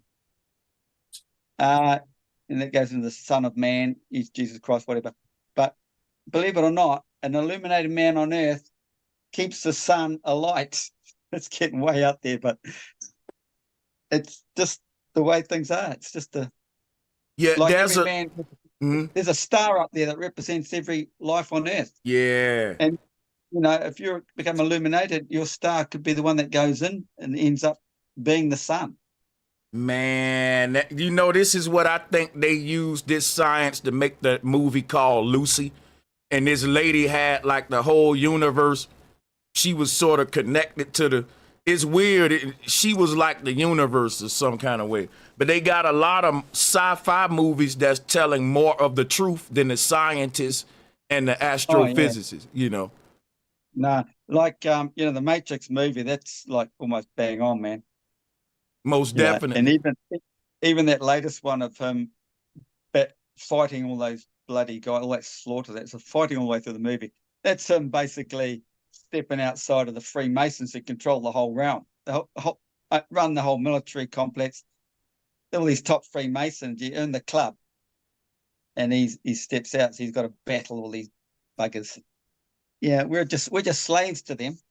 They want you dumbed down, like they're the Anunnaki, and we're the dumb slaves. That's why they want to keep you dumb. They don't want to tell you the truth.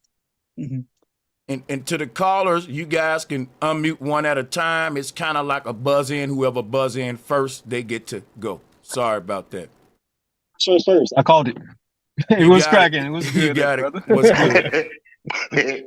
Hey, shout out to the panel and host and the guests. Peace, power, and love to everybody, all conscious family. Well, hey, quick question for the guests. Have you heard of the plasmoid unification models that have been going around? You know, the Joe Rogan panels, etc. It's a new model where they have a vortex machine where they're trying to create perpetual motion, or they put in noxious gases, right, like carbon monoxide, and they get out pure breathable oxygen from an actual sphere. It's a sphere within a sphere, right? But I think that they're faking the actual technology. They're showing us this, but they know the truth of our realm, right? And the actual structure and how it's simulated, right? But the new technology is called the plasma unification model. It looks like a periodic table, but it's in a circular form. And they also have an actual engine that they're using to create perpetual motion, where they're trying to manipulate perpetual motion, right? And I was just wondering, have you heard of that? Yeah. Oh man, I see it. Yeah, because that's close to that's the Earth model. If you That, understand that's what. Thank you. My bad. I'm sorry. Go ahead. it's like their flat Earth model. That's how it runs, like that. So basically, ionization they can call radiation is purifying the water as it comes up to feed the plasma. So it's all quantum mechanics. It all boils down to electrons and protons, and they know how. Because you got to realize above Earth it's all gaseous, non-physical state. So the periodic table, you can say, but then you have the physical state, like what gaseous layer up here represents copper down here and all that sort of thing. And I reckon they've known like for 100 years, because if you go back and check out old Searle, John Searle, his generator and some of his lectures, he created a craft that could levitate. It's all from this ionized atmosphere, this negative ions and all that. Absolutely. And that what creates the spin. And this is why that guy Dyson's got that fan that ionizes the air. It's all to do with the neutral core zone, basically what a black hole is. So I can see it coming through, and they're talking about the 0-point energy machine. It's all quantum mechanics, so it's a bit beyond the average dude to try and put it together. You can see the screen share, Lindsay? Pardon? Can you see my screen share? The torus there. Yeah, that's what he was referring to. But y'all made me think about someone that they discredited. His name was Victor Schoberger. He don't get a lot of credit, and he was dealing with he was dealing. There. Yeah. I knew you was. Can you talk about this right here? Well, it's the same as my drawing. That's why I put it up, because I saw your drawing and I say that looks like Victor's work, but this is so awesome, man. Yeah, and what's he got running underneath? He's probably got water running underneath too. I don't know, but it's similar. When I looked into it, that was a while ago. I did a video on it. So either look at the whole torus on a whole like this, or you can just take one half from the Arctic over to the Antarctic. But the secret is this tropical gap. They haven't got that in the tokamak. If they get that in the tokamak, that would feed itself. You get the right frequency, because our earthly frequency is the moon coming around 29.52 days a year, because they're just going around doing its cycles every day, and they go boom every month, boom. That's the frequency, boom, every full moon. Yeah. So, and that's what gets fed over in the Milky Way. That's like the wire, copper wire, you could say, goes over and feeds the plasma or magnetic field. So we can do it. You don't need a wire. It's like a Wi-Fi, or because in our electrical system that feeds all the houses, it's not a continuous circuit. It's the break in the line where the dielectric zone is and all that sort of thing. But it's going deep into physics and stuff. Yeah, Tesla knew all of this, and they didn't want it. See, the technology Tesla was building was based on all this knowledge right here of the universe, yo. Yeah. Hey, would it be a far stretch? Let me ask the guest this. Would it be a far stretch to say these luminaries in the sky, such as the moon and the sun, right? Could that be advanced technology that the ancestors left us, and it's not a divine being that made it? That's what I think. Right. I think it's technology. I think the Earth itself is technology. Simulation. That's interesting, because it'll all make sense then. Because now we're saying that they're gonna make a fake sun. There's no fake sun. That sun up there was made. Okay, so now they say like people will say carrots. Sidebar. People will say carrots is man made, right? But all the food is man made. You Well, understand me? well, So what I go want ahead, you to, I got it. want to, I want to stay on the 24-hour sun topic as much as we can while I got him here, and y'all Okay. can pick his brain about it because I want to also say Flat Earth has not been concerned with trying to make the 24-hour sun work on it. I'll admit that we were so excited with disproving curvature. So I think that I'm very interested in seeing how the 24-hour sun will work on a flat Earth model because I don't think the final experiment debunks the flat Earth. I think it just don't give us an opportunity to show how the 24-hour sun can work on our model, which is why Lindsay is going to be our man for this, if you ask me. Well, I was trying to show them before they went down, but I couldn't. It was really hard to draw a picture and figure it out. And just only 2 days ago, came up with that and realized, oh my God, the ancients knew exactly how it all worked. But yeah, you know, you got the ecliptic plane and there's suns on the horizon of the center, the black hole.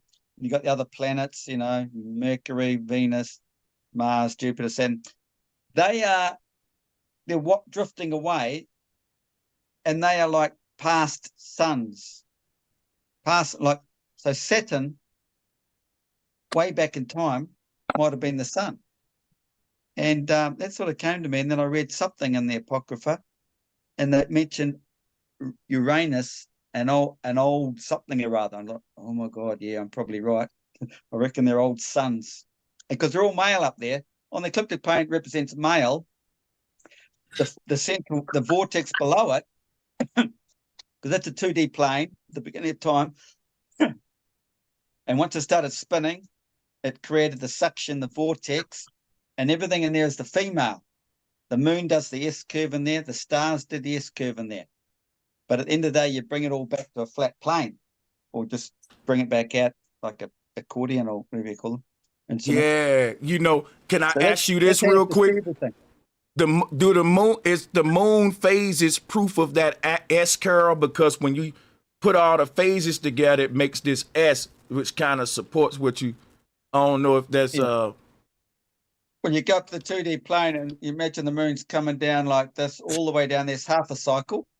And that's an S curve, spiraling around the center core, all the way, and they're coming back. And as it gets close, it's coming in back in towards the sun because the sun's in the center up here, or just off center. So imagine the center core, sun's up here, the moon's doing this, comes in, spirals in. Well, it spirals right into the sun every new moon, and then winds back out again to full moon out here, away from the sun. And the full moon's always opposite the sun, so the sun's pointing that way in the Milky Way. That the full moon's behind it over there. Yeah. So now, but if you look down through the vortex, that S curve half cycle is a Fibonacci, yeah. but has to return, so it becomes a cardinoid. All these images have all been represented for hundreds of years out there, and no one's clicked on. So always remember that's all female, because then you get vagina, woman's thing, and the man is always coming down in the middle. So the Milky Way comes down and into the female. It's the male end that comes across the ecliptic plane down into the feminine. Now that's what I Is was taught though. I'm gonna give it right Hold. to you. Oh, okay, Yeah, I'm gonna because mute up. It's a one yeah, liner and I'm gonna yeah, mute up. It's on the same topic. Now I was told in reverse. I was told everything was feeding into the sun versus going away, and that's what fueled the sun. So basically, Mercury gonna be the next thing to fuel the sun, and so on and so on as we get to Earth, and then we gonna have to bounce orbits. This is what I told when I was in school, but yeah, y'all got it. No, the black hole is where everything comes from. It's all based on sound. Our whole realm is based on sound, frequency, and that resonance. That's why it creates light. Sound is light, and all the energy is coming out of the center. And what's right there is the sun. It has the most frequency, most energy, and it dissipates. As the wave goes out, it dissipates, weakens. That's why you get longer tracks of Saturn as opposed to a short track of Mercury or something. It's all flowing out in a wave, but it's all being recycled back in because it's a vortex. I mean, a torus field. Right. So it's like turn your mic down a little. It's always being Rick. purified. Why your mic always so? Go ahead. how I'm gonna ask this question. So like you said, is the black sun in the middle of a parabolic mirror or a miroscope projecting Polaris, or is it the opposite way? Like, you know, a miroscope or a parabolic mirror, right? Is the black hole sun projecting from when you sit the black hole sun in the middle? Is it being projected up, making Polaris come at the top like a hologram?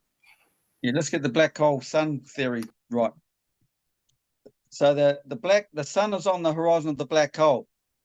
So they're one, but they're two different entities. Like there's God, that's the Father, that's God. He's the creator of the black hole. Then you got the sun on his horizon. They're always together. So as he's projecting his energy across the black hole, and that amplifies his energy out into our realm. And as it turns in the center vortex, because we don't see all this, is all pure plasma, whatever. As it's turning in the Milky Way, like that boomerang I showed you, that's reflecting the light out to the end of the Milky Way. So you could place the sun in our tropical gap now, celestial tropical gap, and that sun is projected out all over the place, but it's our pupils that pick up the frequency. So it's a focal point in the realm, in your arc, of the energy, an energy focal point. That's where you get your image. It's all thanks to your little pupils, because your black hole pupils are tuned to the black hole of creation, where all the frequencies are coming from. So the black sun is just the sun on the horizon of the black hole. And you've seen that video where that so-called Freemason shows you a CD disc and he draws a black sun down inside the earth. That's bullshit. But he was writing most of his stuff. So you just got to imagine the black hole core comes off the Arctic center, which is one end of the Milky Way, the female end inside the V, and then you got the other one that comes across the plane and goes down and they meet. There's the two forces of nature there. You got the two forces of nature that came together to create Earth in the first place, and everything keeps breaking down like a magnet. So you go the two forces of nature that came together first to create the initial plane of Earth, and then you break that down and concentrate on the top half, and then you have your two forces that come together there, and then you break it down again. You come out to our realm, and you have the two forces come out towards the Tropic of Cancer and Capricorn, and then you break it down again, and if the two forces coming in at the roaring 40s, a smaller system, and then really minute, because all wind, it's all involving wind, and then you can break it down again and go 65 degrees or 66.6 degrees, but you got the swirl of the bloody your magnets out there in the 66.6 degrees. That's the way it goes. Who else? Okay, there we go.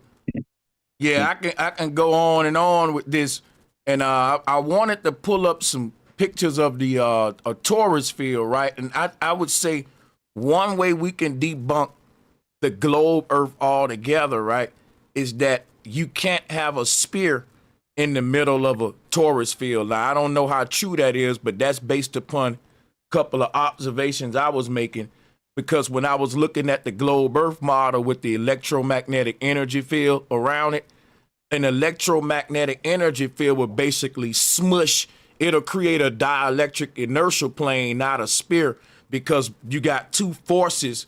That's it. I'm saying the flat Earth make more sense in between the torus field than a globe, because it's like saying you can fit a basketball in between Bible pages, so to speak. It'll smush it into a pancake, anything in the middle. So is that an accurate statement that a globe can't be in the middle of a torus field? Oh, it's a load of garbage. If Yeah. you understand magnetism, if you realize everything is magnetism and study magnetism, check out all Ken Wheeler's movies, Yeah, videos, Ken Wheeler. and you start understanding it. Earth is like a ring magnet, and Mhm. the hole in the middle of a ring magnet. What here somewhere? Let me put the screen on. Hey, y'all can ask questions after me, and then we'll close out. You just imagine that hole's very small, and everything gets confined into that hole. But they don't tell you that the magnetic field comes over and goes down, and then back up. There's a gap, a tropical gap. They don't talk about that, and they don't tell you that the magnetic field doesn't cross the tropics. So as soon as you know that the field doesn't cross the tropics, how can the globe be a ball when they got all their bullshit story about the magnetic field coming out of the bottom and going up to the top? It doesn't cross the tropics, and they're both north poles. Why would it go from there to there?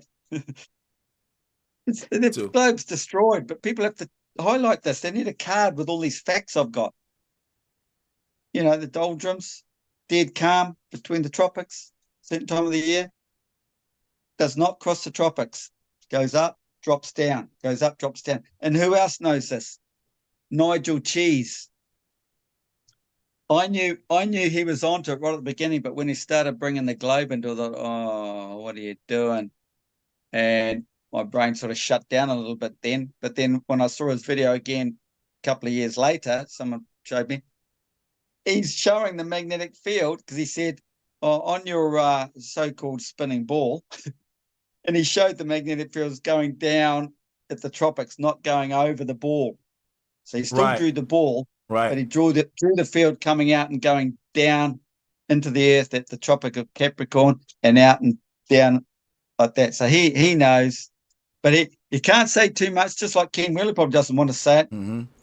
And because so many people have been so brainwashed that they live on a ball. If you mention flat earth, they'll yeah.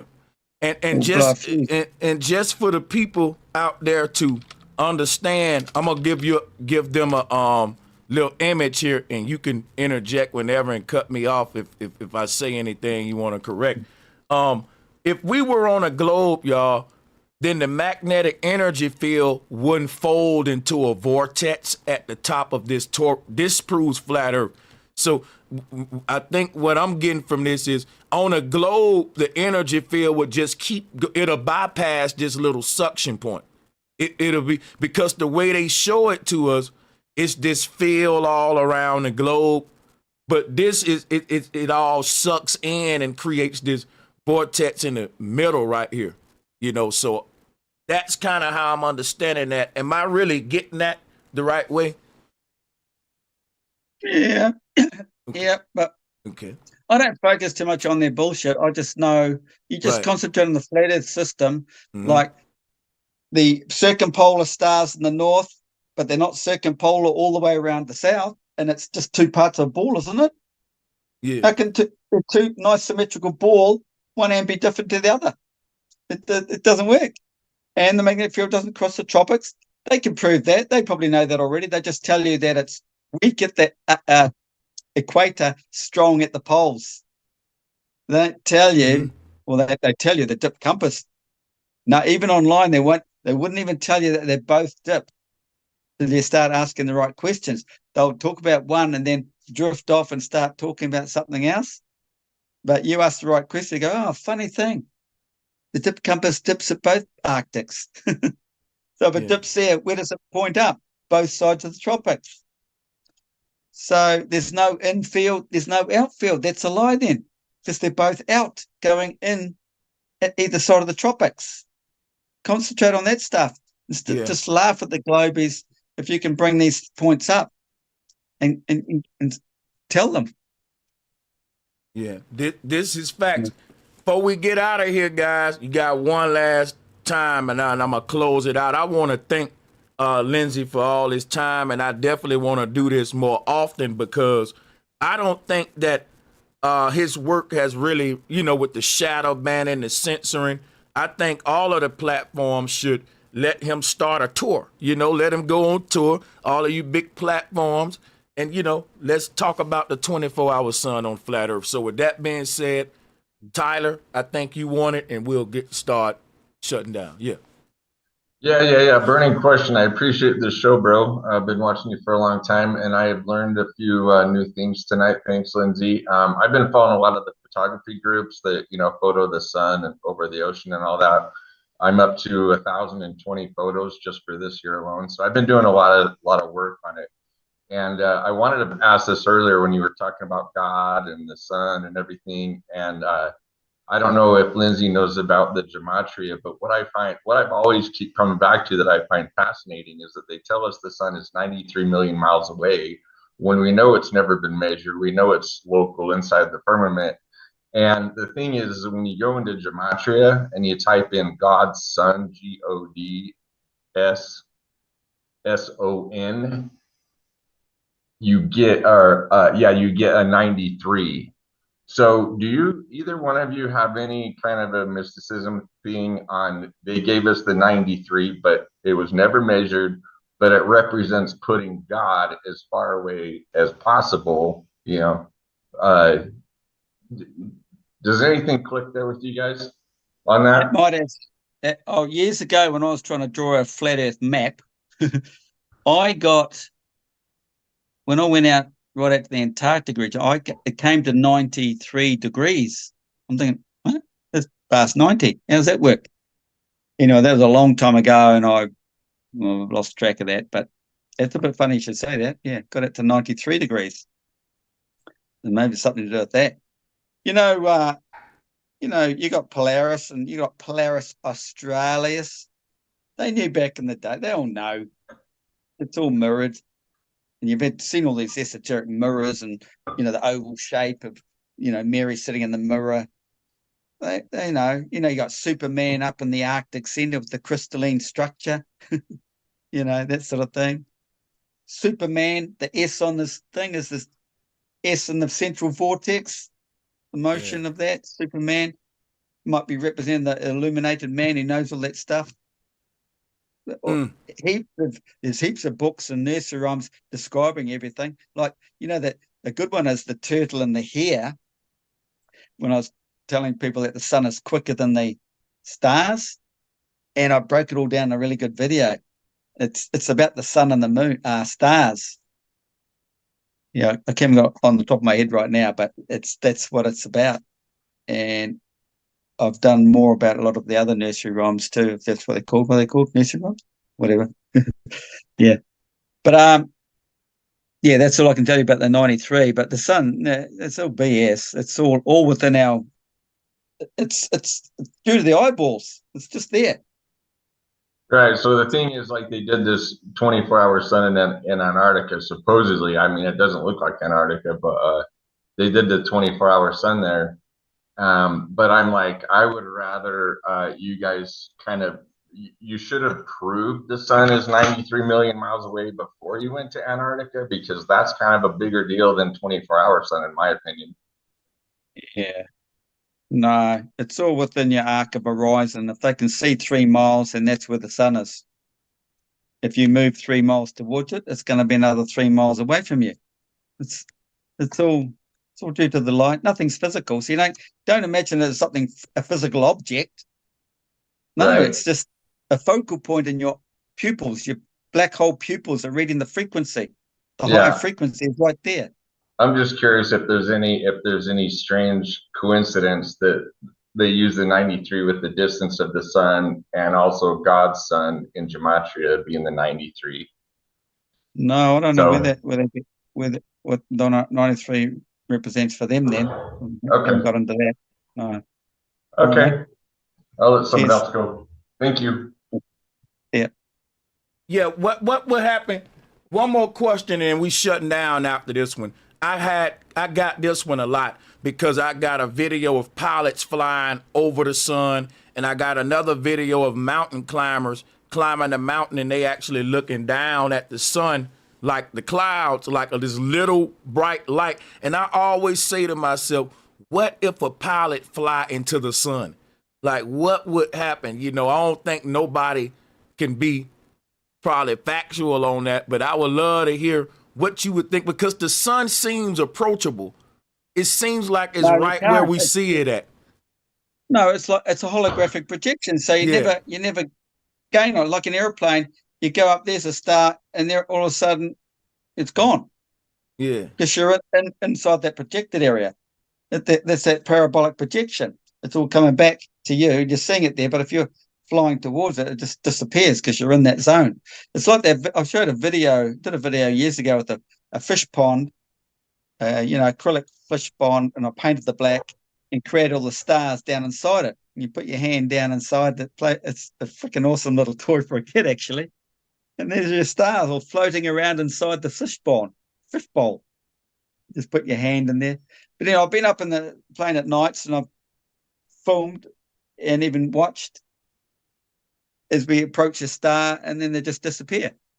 And that because the sun's not a one-off object, you'll never get to it. It's just reflected. It's the focal point in your vision. Obviously, it's at a position because that's where the sun moves around the Earth. There's a focal point over that way somewhere, but it's all projected off everywhere, and you read the frequency in your 3 mile zone. That's what it is. I want to. Don't ever imagine it being an object. And how can we compare that to like the experiment when they take the magnifying glass and they torture the ant with it? They project the light of the sun through the lens. That little ball that's torturing the ant, that's like the fake sun on the other side of the magnifying glass. That's like, how can we use that example to? Well, that's where the sun's pointing that particular time of the day. But if you stood there for an hour, you wouldn't do it. You have to move your flipping thing to suit the sun. Yeah, right. Yeah, okay. Yep. Yeah. This is dope. And I know we don't got a lot of time, so we're going to close this one out, but I look forward to the next one. Thank you once again, Lindsay, and I want everybody in the chat, sub up to him. Let's get his subs to 1,000 right now, because that's how many people was watching. Yeah. Okay, mate, well, I appreciate you inviting me on. I used to watch your I watched a few of your live streams or whatever you're doing, and you seem to be the only guy out there with some common sense, because I listened to other guys and hang on, no. Sanchez knows what he's talking about. I appreciate that. And I feel the same about you when it comes to your information. And I'm a student of yours, and I'm finna be watching some more of your videos actually when I get off of here. So salutes to everybody. I'll see y'all on Lindsay's channel.